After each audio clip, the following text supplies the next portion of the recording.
नमस्कार, आपके साथ मैं हूं शुभांकर मिश्रा और अनप्लग्ड विद शुभांकर के इस एपिसोड में जो मेहमान मेरे साथ हैं वो दो नाम वाले मेहमान। दो नाम की तरह इनकी शख्सियत जो है वो भी दो दो है।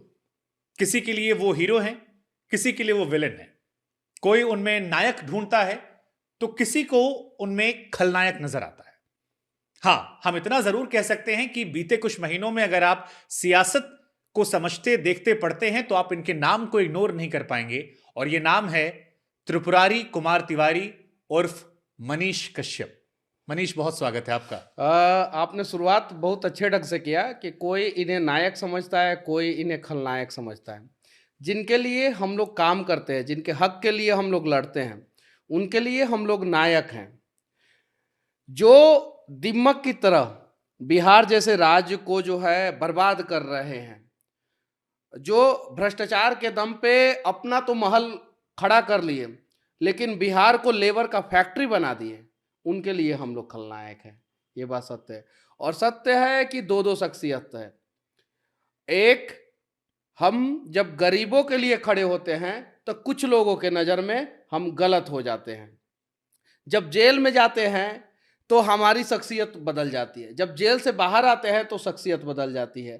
तो मुझे नहीं पता है कि दो है कि तीन है कि चार है कि एक है, लेकिन हाँ, इतना जरूर पता है कि कुछ लोगों के नज़र में मैं अलग हूं और कुछ लोगों के नज़र में मैं अलग हूं। लोग कहते हैं कि मनीष कश्यप फिल्मों से बड़ा इंस्पायर्ड है। जेल भी गए तो पूरा माहौल बना गए, वो फर्नांडिस जी की तरह हथकड़ी दिखाई, बढ़िया बढ़िया डायलॉग बोले अंदर से, कभी पत्रकार नहीं। कौन है मनीष कश्यप? ये सवाल बहुत लोग के मन में आता है कि मनीष कश्यप युवाओं की आवाज हैं, मनीष कश्यप सन ऑफ बिहार हैं, मनीष कश्यप पत्रकार हैं, मनीष कश्यप वो व्यक्ति हैं जिन्होंने निर्दलीय चुनाव लड़ा, या वो जो कहता है कि जिनके दोस्त कहते हैं कि 2030 में प्रधानमंत्री बनेगा, या वो व्यक्ति जिस पर आरोप लगता है कि भैया खूब पैसा छाप लिया है, सच तक चैनल के मालिक है। कौन है मनीष कश्यप? बिहार की एक कहानी मैं बताना चाहता हूं। वर्तमान समय में मैंने वो 4 लाइन लिखा था जो बहुत वायरल हुआ था।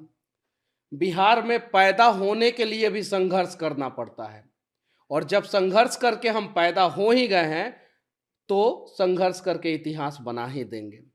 और ये कहानी हर एक बिहारी की है। वहाँ पे अस्पताल सही नहीं है। जब अस्पताल सही नहीं होगा तो जन्म लेने के लिए भी संघर्ष करना पड़ेगा। और वहाँ से हम लोग उठे हैं, वहाँ से हम लोग आगे बढ़े हैं। अब वहाँ से जब आदमी आगे आता है, वहाँ से आदमी आगे निकलने का प्रयास करता है तो बहुत सारे लोग जो है वो उसका विरोध करते हैं।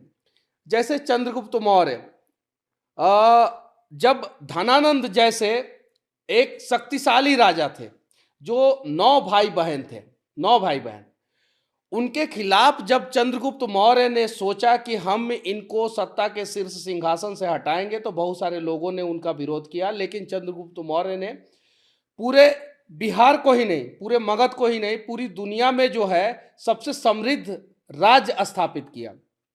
हम लोगों का भी सपना है कि जो बिहार लेबर फैक्ट्री हो चुका है, जहां पे पहले आईएएस आईपीएस पैदा होते थे हर घर में, वहां पे अब हर घर में मजदूर पैदा होता है, तो उस चीज को बदला जाए। आप सिस्टम बदलने की बात कर रहे हो, अच्छी बात है, आपकी नीयत पर हम संदेह नहीं कर रहे, लेकिन आप भी पत्रकार और आप जानते हो कि पत्रकार का काम होता है। नहीं, मैं पत्रकार नहीं हूं, मैं यूट्यूबर। हाँ, अब आते हैं। हाँ, ये अच्छी बात है, क्योंकि कई सारे लोग ऐसे हैं जिनको जब मनीष कश्यप को हमने भी अपने वीडियोस में यूट्यूबर कहा तो वो नाराज हो गए।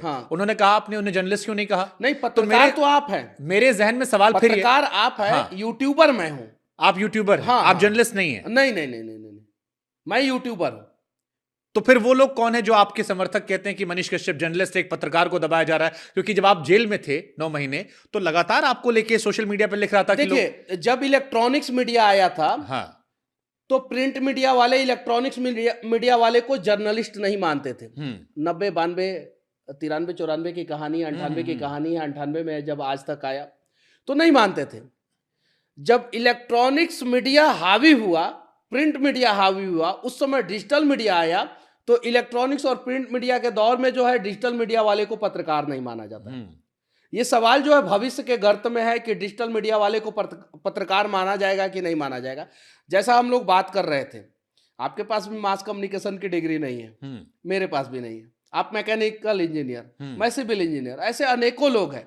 लेकिन पत्रकारिता अगर करना है, चीजों को अगर दिखाना है, तो आपके पास नॉलेज होना चाहिए, जो मतलब कि समंदर जैसा नॉलेज है।